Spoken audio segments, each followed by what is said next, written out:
What is going on, guys? Will Blendon. I'm going to give the fans what they asked for. In this video, I'm going to lay it all out. I'm going to tell you how to build the perfect holding company. And I'm going to even tell you about at least three baby companies you should have under it. I'm going to lay it all out. That's what you guys want. I'm going to lay it out there. Disclaimer. For people new to the channel, I am a business consultant, but I am not a financial or real estate professional. I'm just a normal person like you guys. I made this channel for entertainment purposes only, and whether or not this stuff can work for you, you have to go on base how it works for me, because I'm going through this journey now. So if you continue to follow me, you'll learn all the steps for free. Here's what I suggest you start at. The only thing I'm going to leave out is the actual CPA law firms I work with to set this stuff up. And of course, little minor things like who to get your 1-800 number from. Again, I got to hold back some gems because I'm probably going to have referral links underneath this video for stuff like the 1-800 number that you may want to use. All right. So step one, obviously find the right CPA law firm for the setup. But there's some things you need to do yourself if you don't have them do it. The underwriting process is very important. So you're going to need a 1-800 number, toll-free number, whatever, to make you look like a professional. A business address can't be your home address, and you do not even want to use one of those UPS store addresses. You could use that for some personal stuff, but I would not use that for your actual physical business address. You know, that's really important. So the company you're using should know that. Your local CPA around the corner isn't going to better help you set this up properly. I'm just letting you know that. A lot of CPAs, they can set you up a basic LLC. You know, if you have your regular address, regular phone number, but they're not going to really be able to get you a good LLC, a good business for your holding company, if that makes sense. I would go to some people that I found online that could do this stuff for you.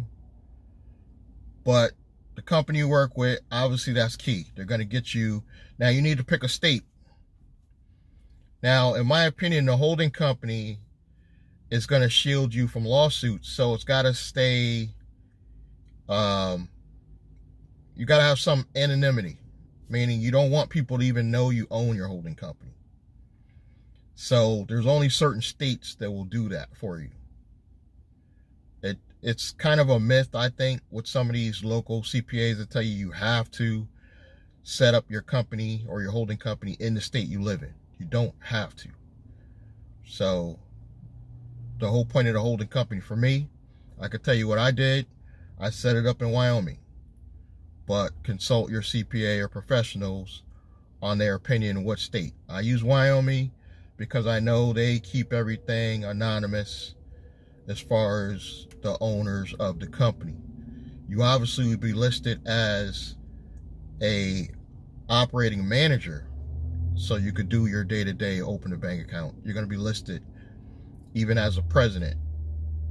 But if they look you up online, it does. Wyoming website is not going to show your actual name. That's important with lawsuits. You will be only listed with like people you want to know that information, like your bank. That they're not even going to give out that information unless absolutely necessary. So I got the right state. Again, consult your CPA or accountant on what tax election to go with. Depending on what you're doing, what you want to save in taxes, I went with the S Corp election. I felt that that was the best tax selection to take. And I started with a traditional S Corp, not a LLC converted into a S Corp.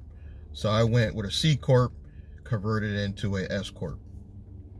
I just like that ink, you know, LLC with the S Corp election is the same, but I just like that little ink on the end. It just makes me feel bigger than what I am. So I think I picked a great name for my corporation. I went with both of my grandparents that raised me. I went with both of their last names. And it just sounds like one business name. And just added the ink on the end. The reason why I'm not just telling you it, because I like to keep things low key. I will let you guys know the name of my operating companies. You want to have at least 3 baby companies set up underneath your holding company. So you got the holding company. Let me backtrack a little bit. You need the best bank account that makes you feel comfortable for your holding company. I went with Navy Federal Credit Union, but if I had to go with someone other than Navy Federal Credit Union, it'd be one of these fintech banks. I prefer to stay away from local banks. You're going to need a local bank sometimes because you may want to take cash from a client and then put it in. So I just use Chase. But use that bank to move money to your business account when needed.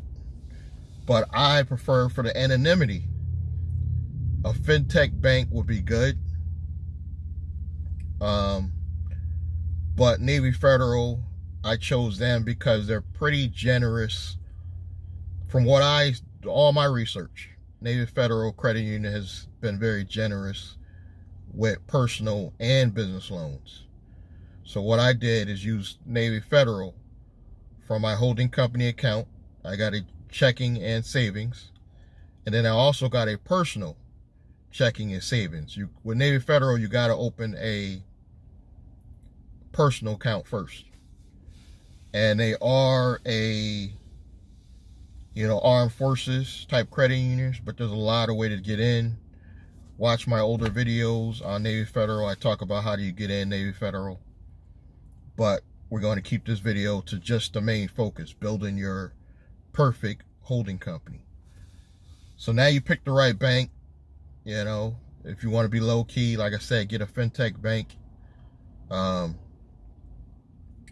Put some money in. I take my Uber and Lyft money in. You want to funnel as much money as you can into that account.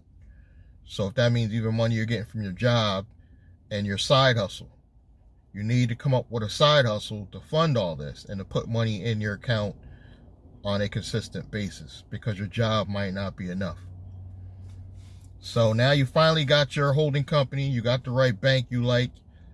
You got the 1-800 number for underwriting purposes. You got their real corporate address. Preferably a corporate address that sends stuff. When you get mailings, they send it directly to your home. That would be the best.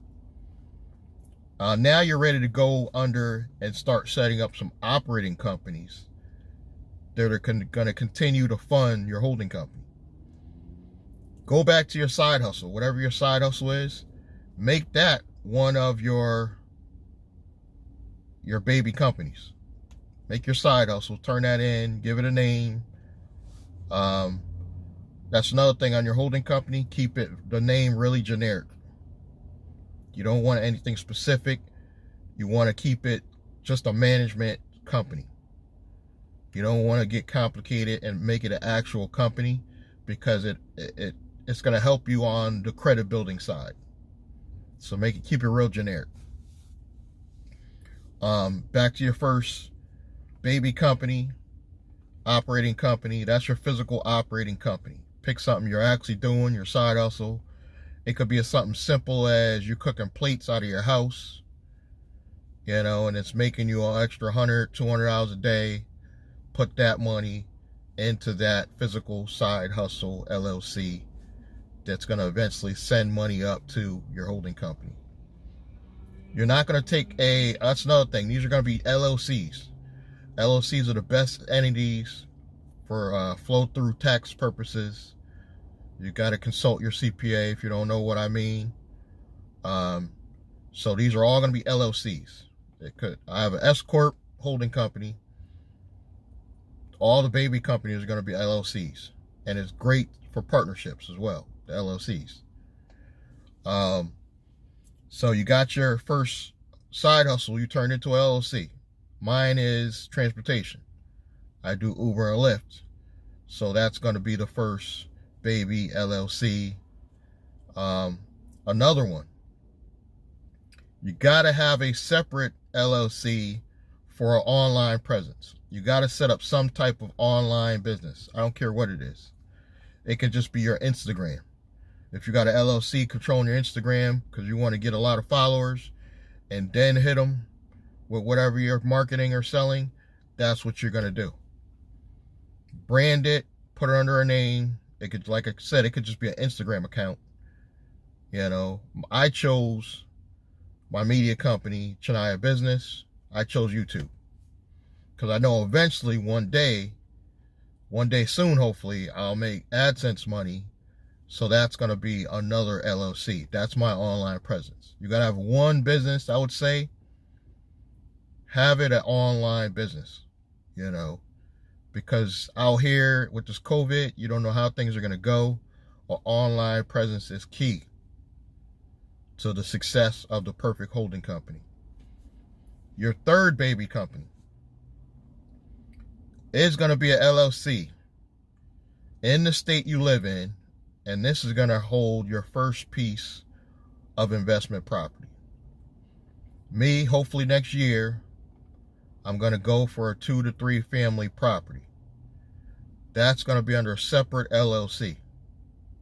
Whatever I make, whatever proceeds I go, I'll keep probably 10 to 20% in that account, but the rest will flow up from that LLC to the holding company.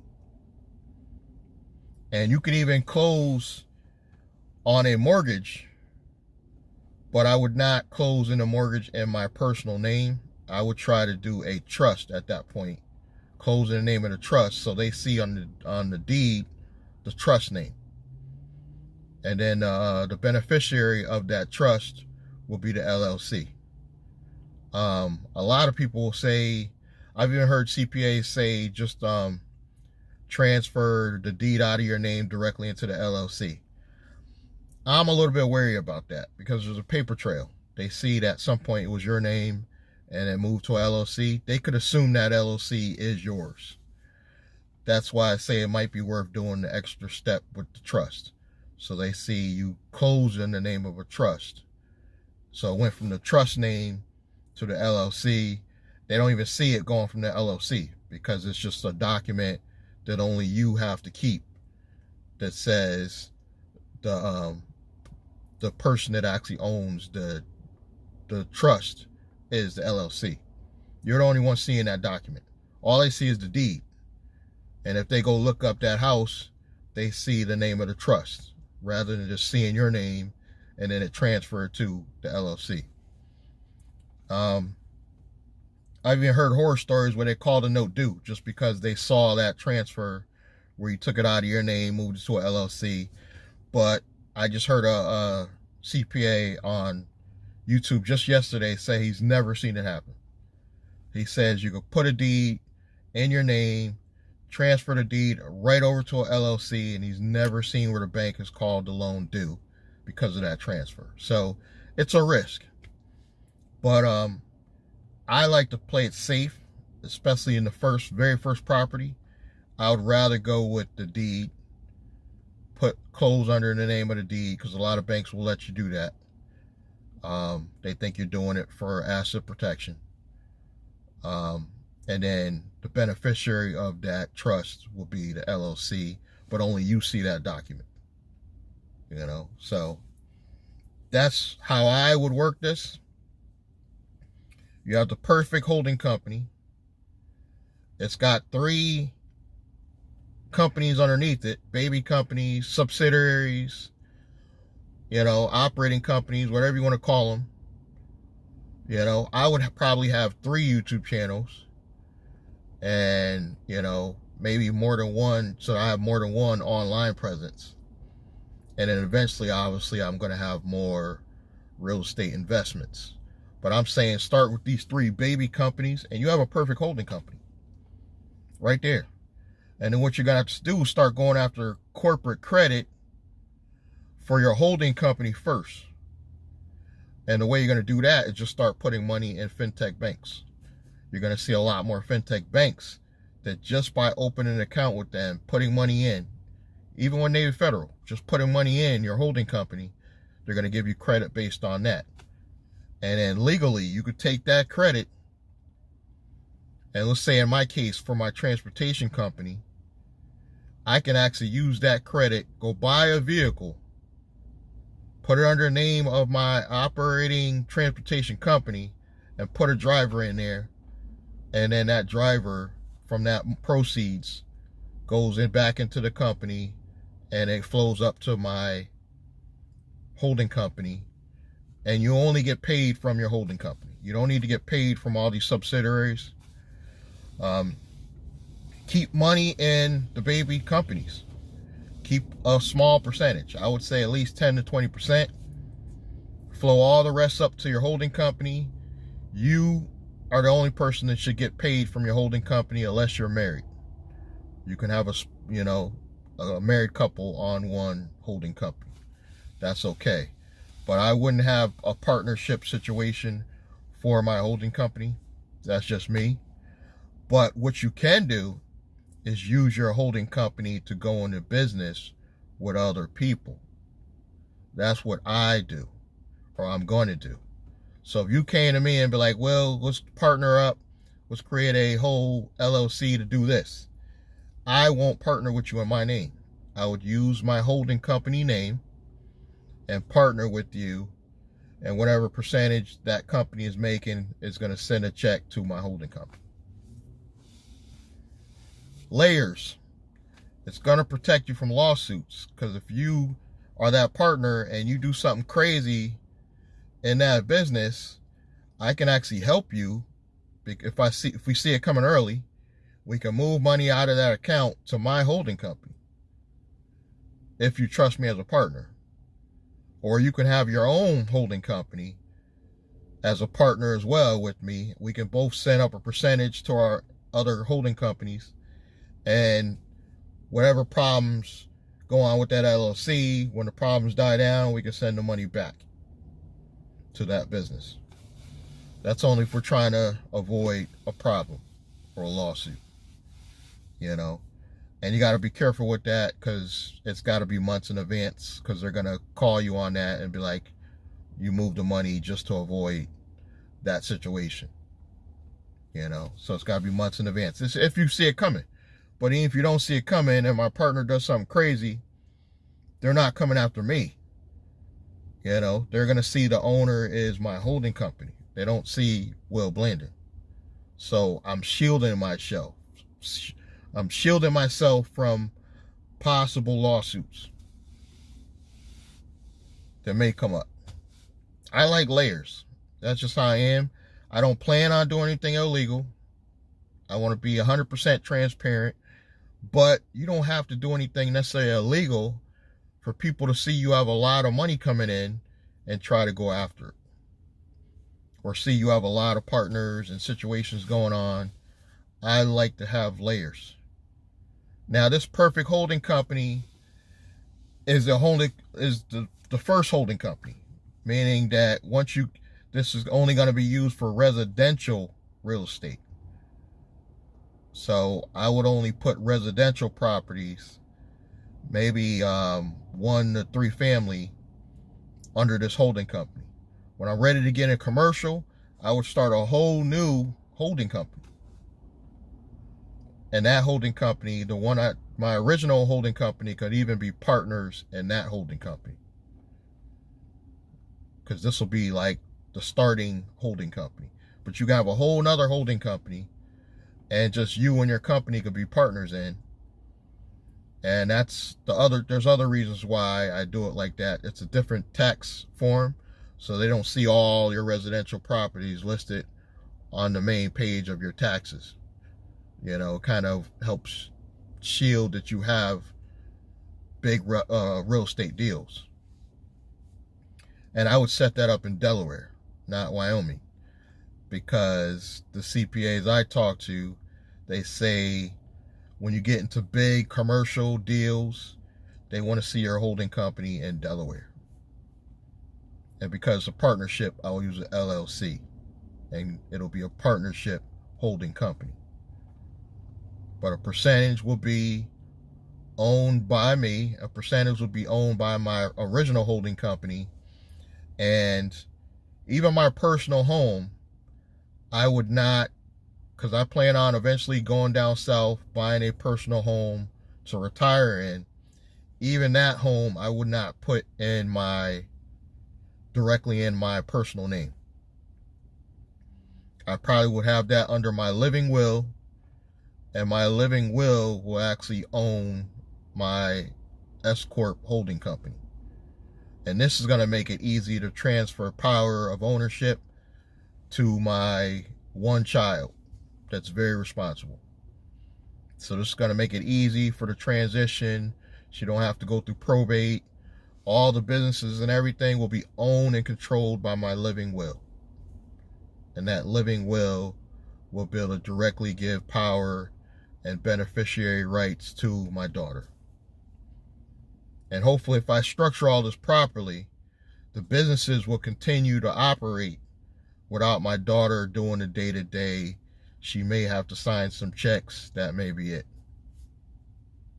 And she'll have all the documents for the living will controlling all of this. So it makes it an easy transfer for you to build an empire, a dynasty for your children, and pass it all over. So ultimately, your living trust is going to have complete power over even your holding company. Just for the easy transition to give to your child. And that living trust will have its own bank account that you want to put away your real retirement money. You're going to get a check from your holding company. That check from your holding company can go right into your living trust. If you wanted to do it that way. Or have a percentage go right into your living trust account.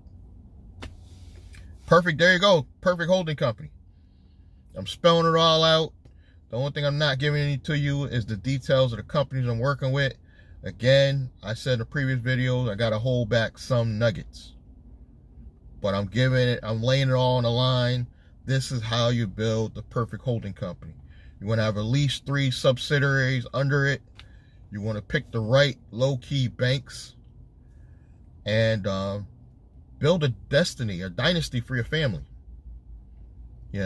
Some of you guys, you're younger than me, but you got a gazillion kids, So the living trust is going to break down who gets percentage of what.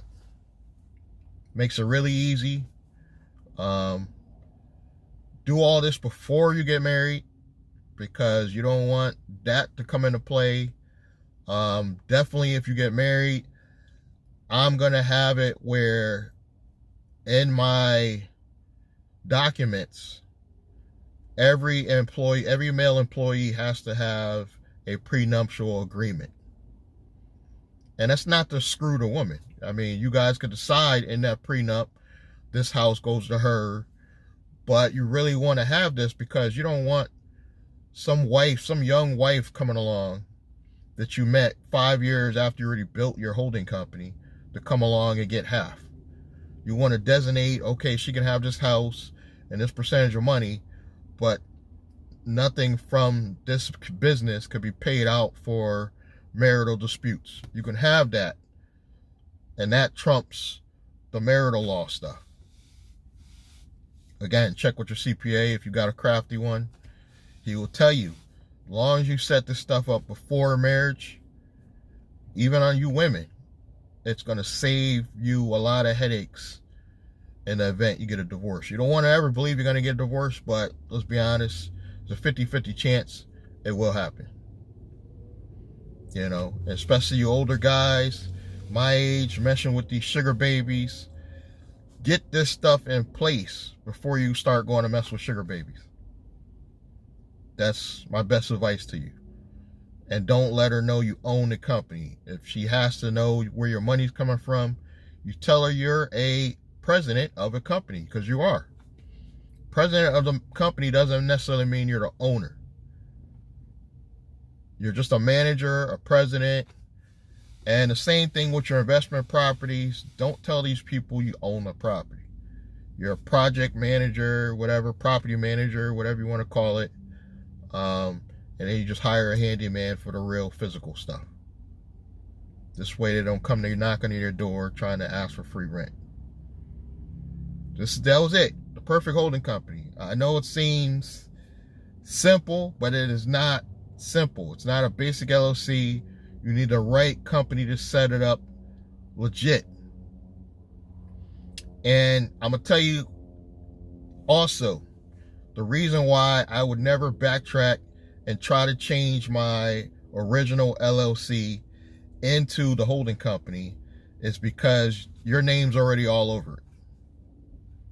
Like Shania Business. When I originally set up Shania Business, I did a basic LLC.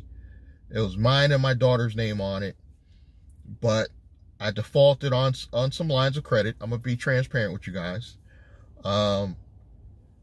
So my name's all over that too.